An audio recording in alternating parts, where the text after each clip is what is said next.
Hey everybody, so I'm going to tell you the story of ankylosing spondylitis in my life, my experience, and how I went from being in practically debilitating pain to completely pain-free, baby. So here's the story. It was about 3.5 years ago, right? And it was my sophomore year of college, and I was in severe pain. It was like I was playing. I couldn't play squash anymore. I couldn't really. I looked like an idiot walking to class because I was like, limping, but like not, clearly nothing was wrong with my legs. I was just walking like a insane person, and life sucked. So what happened was I got uveitis 1 year after I was diagnosed with. 1 year after I started experiencing symptoms of ankylosing spondylitis. Um, and I went to the doctor. They were like, "Oh, have you had back pain?" I was like, "How do you know that?" Because like tons of doctors during that year, like 5 or 6 doctors, had no idea what was wrong with me. They were like, you just have some muscle stiffness. And so to finally get that relief, I'm sure many of you guys can relate, to get that diagnosis is just like, what's wrong with me? Oh, thank God. And then you're left with a terrible treatment, right? And there's a bit of a relief at the diagnosis, and then they're like, well, there's no cure, and the only way to treat it is these extremely dangerous bricks that go straight through your system, right, and destroy your entire gastrointestinal system. So have fun with that. So I did that for about 2 years, and I started getting ulcers, and I couldn't, eat things, and I was still drinking alcohol, but like I couldn't keep it down. I would have a beer occasionally with a meal because that's just what you do, and terrible. It was like oh. So eventually, the stomach ulcers or the acid reflux or whatever it was got so bad that I started saying, okay, there's got to be a way to deal with this. So I looked up effects of NSAIDs on the body, and they were terrible. They can cause all sorts of ulcers. On the bottle it says it could cause instant death. It's like, okay, maybe let's not do that anymore. So I found the no starch diet. That was the first thing I found as an alternative cure to ankylosing spondylitis, and the mechanism of action behind it actually seemed super legitimate, but I was still skeptical. So I went straight into it. That day I went out straight from work to the grocery store, bought only the no starch stuff, which was a little weird at first. But I was excited about it, and after about 2 or 3 days, no pain. It was fantastic. But what I noticed is I was so tired all the time. I was incredibly tired because and hungry. And no meal would satisfy me, and it was because my body wasn't getting the necessary carbohydrates, and so I'd have to load up on sugar. I went through a pack of Sprite in a weekend because that was the best way to get sugar. Just chugging down the soda, and I was, that was the only thing that would keep my appetite down. So it just wasn't sustainable. I started cheating. And I've started, you can get away with like a bite of a chip every month, but then as soon as you go to 2 bites, it's like, oh, a little pain. And then if you take a whole chip in your mouth, I mean, it's over. You're going to be in pain for a week. And so, you cheat, and you're like, I can get away with it, and then it gets you. So I was like, this is not realistic. And it had been. And that was from 2 to 3 years after the diagnosis. So during that period of time, I was having a lot of trouble, and I was occasionally taking my medication, and I was kind of doing this dance with the no starch diet, never really committing because it was just too hard. I mean, it's not a realistic treatment for some people.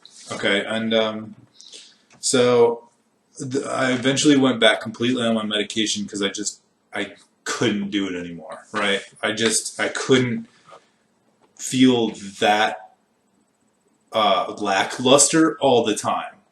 It was just too much, right? So what happened? So oh yes. So one day I was particularly in pain because the NSAIDs they don't even work, right? So I'm on the internet researching, and everybody's talking about the no starch diet, and I'm just kind of like looking through, seeing if there's an out, right? And one of the comments on one of the forums I stumbled upon was it said this. It said, I drink like an ounce of apple cider vinegar every day, and it works. It makes my pain go completely away. I call it my miracle cure. Right? That was the comment. And then everybody after that was talking about that comment. They were like, "Whoa, what do you, explain yourself." So then I went to the next post on the same forum, or the same blog, I guess it is, and the person was mentioning it worked for them too. And I was astounded. I was like, "Okay, let's try it. It's not going to work, but let's try it." And so I do it, and it's cumulative. So what you have to do is take one tablespoon of this apple cider vinegar. It's got to be raw and unfiltered, and I guess with the mother is like a really big deal. I'm not sure what that means, but it's a big deal. And so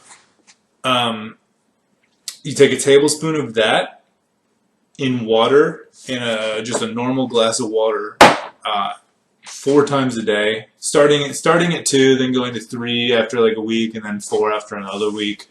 And what happens is, I don't know what happens. Magic happens, and your pain goes away. And so it actually worked for me for about 3 weeks, and then it stopped. It completely stopped working. I seized up one day and I was like, "Oh, you gotta be kidding me!"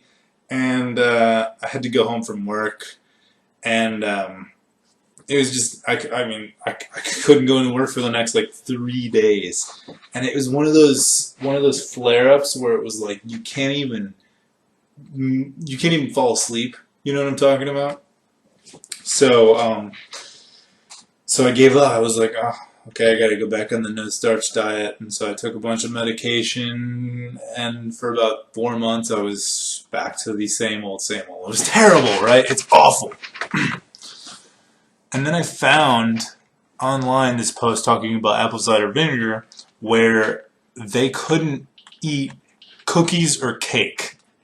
Okay? And I was like, well, if you can eat bread just fine, but you can't eat cookies or cake, it must be sugar that's the issue when you're on apple cider vinegar, right?